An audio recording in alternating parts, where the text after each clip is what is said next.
Aproveitando então, já que você deixou o gancho para falar de eleição, o fiscal é uma daquelas coisas que vem preocupando há bastante tempo e nesses últimos meses dominou a pauta aí do noticiário, de temor dos mercados, era a PEC dos precatórios que nunca passava, ultrapassamos essa etapa, mas ainda paira no ar aí alguma preocupação com o fiscal. O governo vai gastar mais, vai gastar menos, eleição, dependendo de quem assumir, pode ser mais gastador. Como é que você vê os riscos fiscais para 2022 e depois das eleições? Olha, risco fiscal no Brasil, a gente literalmente tem desde que a coroa veio para cá, né? Se for estudar a história do Brasil, literalmente, assim, o Império quebrou o Brasil na época, enfim, depois a República não ajudou muito. Mas, brincadeiras à parte, mas que aliás é verdade, o fato é que risco fiscal a gente sempre tem. O que a gente muitas vezes passa são alguns anos em que, vamos dizer assim, esse risco não piora muito, né? Então, sei lá, esse ano a gente vai ter um primário muito melhor que o esperado.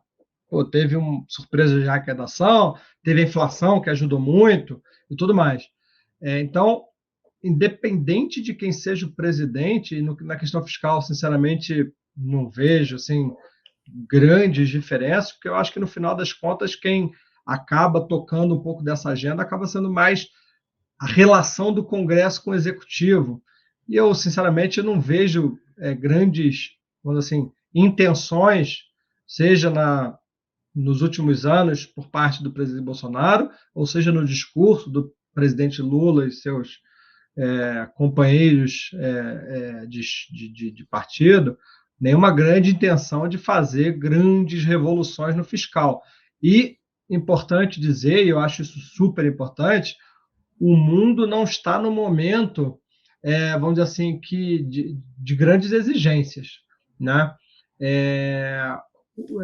Usualmente eu acho que o mundo é que dá o lastro para a gente piorar muito ou piorar pouco a nossa questão fiscal. Se você for lembrar de 2008, por exemplo, quando o Lula falava em Marolinha, o Lula 1 foi excepcional, foi um grande governo. De fato, entre 2003 e 2007, ele fez um bom governo fiscal, inegavelmente, né? Subiu o superávit primário, blá, blá, blá, blá, blá, blá.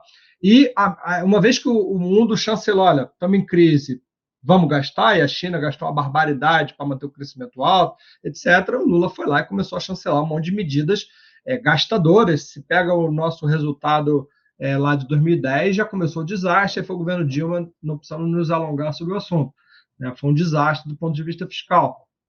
Então, eu acho que o mundo não está exatamente no momento que exija grandes, vamos dizer assim, posturas agressivas do ponto de vista fiscal, então não vai ser a gente que vai fazer.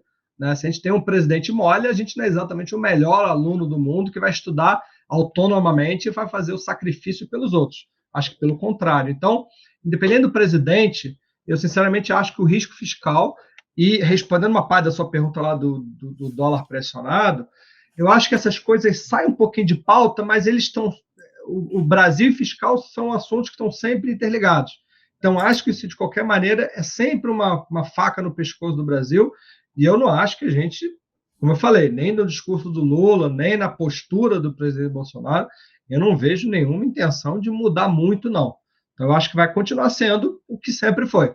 Ano que vem vamos discutir orçamento, vai ter um problema dos precatórios daqui a 3 anos, a Previdência daqui a 2 ou 3 vai ser um problema, o problema dos servidores não vai parar, porque a gente não conseguiu fazer uma administrativa correta, a tributária é um problema e vai continuar sendo um problema. Então, eu, infelizmente, nesse sentido, eu tenho uma visão bastante negativa sobre o Brasil, assim, e acho que é o que está por trás da nossa produtividade ruim, que não deixa a gente crescer.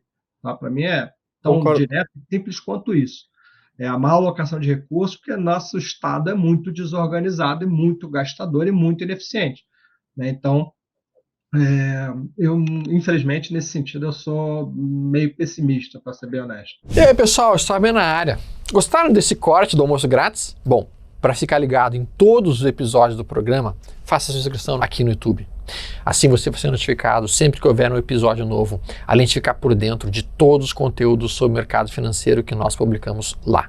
Lembre-se, o conhecimento liberta.